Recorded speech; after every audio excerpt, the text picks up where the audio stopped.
Assalamualaikum warahmatullahi wabarakatuh.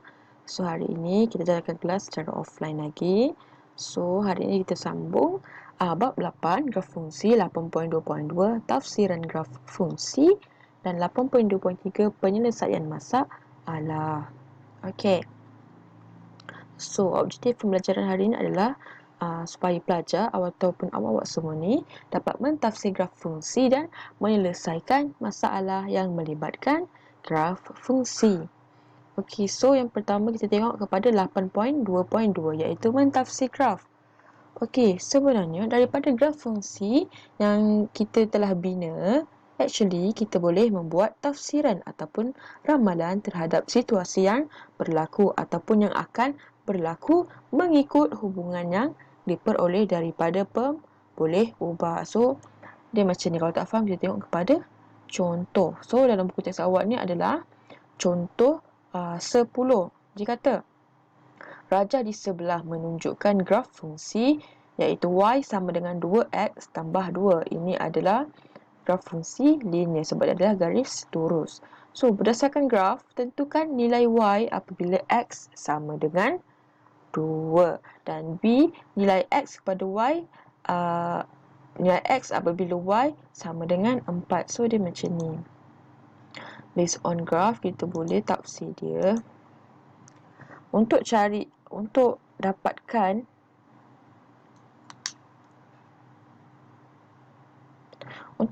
nilai y apabila x sama dengan 2. So kita tengok ni adalah paksi x. Ini adalah paksi x. So kita cari mana x2. X2 adalah yang ini. So pada x sama dengan 2 ni, lukis satu garis mencancang. Awak lukis garis mencancang dah. Saya buat garis putus. Di mana sehingga ia bertemu dengan garis fungsi y 2x tambah 2 tu. Okey.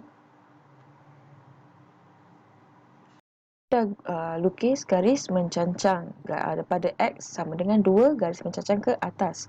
Bila dah macam ni, dah sampai pada garis y sama dengan 2x tambah 2 ni, kita lukis pula garis mengufuk ke kiri sehingga bertemu dengan paksi y. So, kena pada 6. So, bila dah bertemu pada paksi y ni, kita baca nilai yang ada pada paksi y. So, dekat sini adalah 6. So, daripada graf, jawapan dia apabila x sama dengan 2,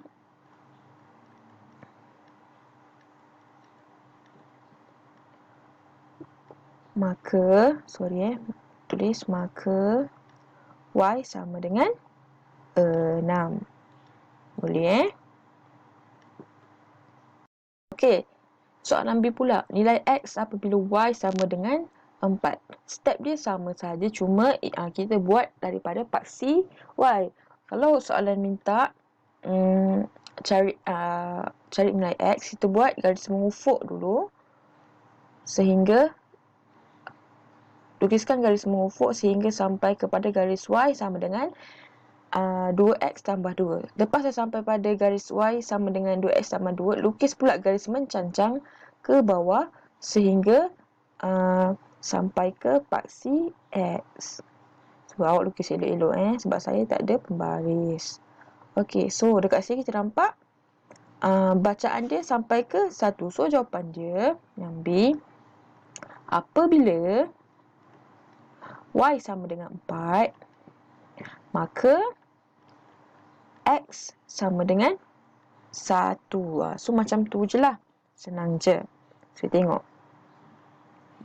Boleh refer buku teks awak juga, okey?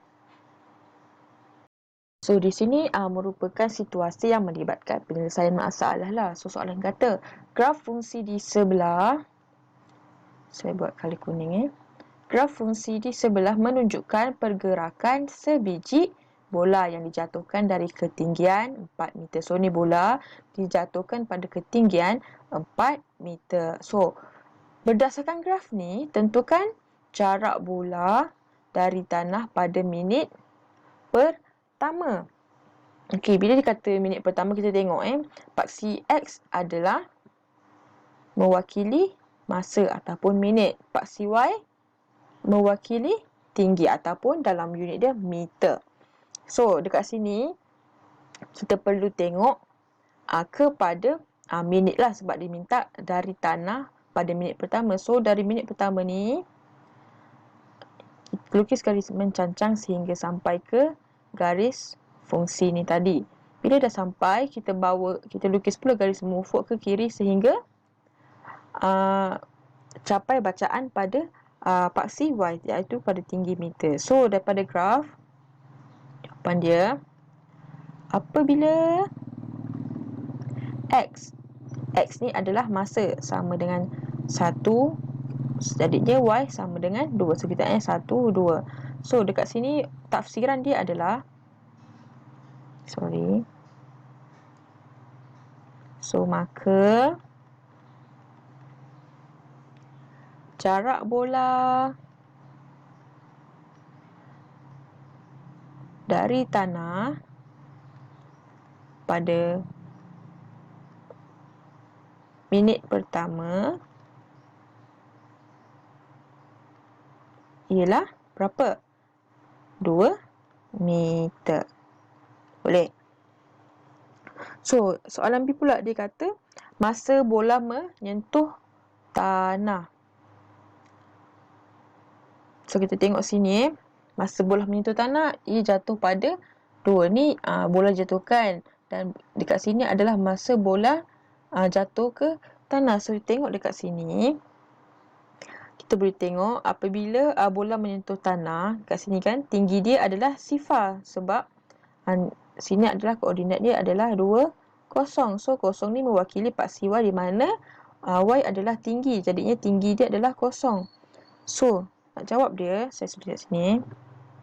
Apabila bola menyentuh tanah, saya tulis short form. Apabila bola menyentuh tanah,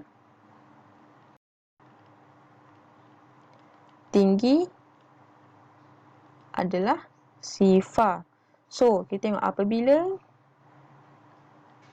Y sama dengan 0, tengok Y sama dengan 0, X sama dengan 2. So, maka bola menyentuh tanah pada minit ke-2. Macam tu cara jawab dia. So, ini adalah cara penyelesaian. Awak boleh refer buku teks. So, ini adalah contoh untuk menjawab ataupun untuk mentafsir graf fungsi. So, lepas ni kita tengok kepada soalan, contoh-contoh soalan. Okey.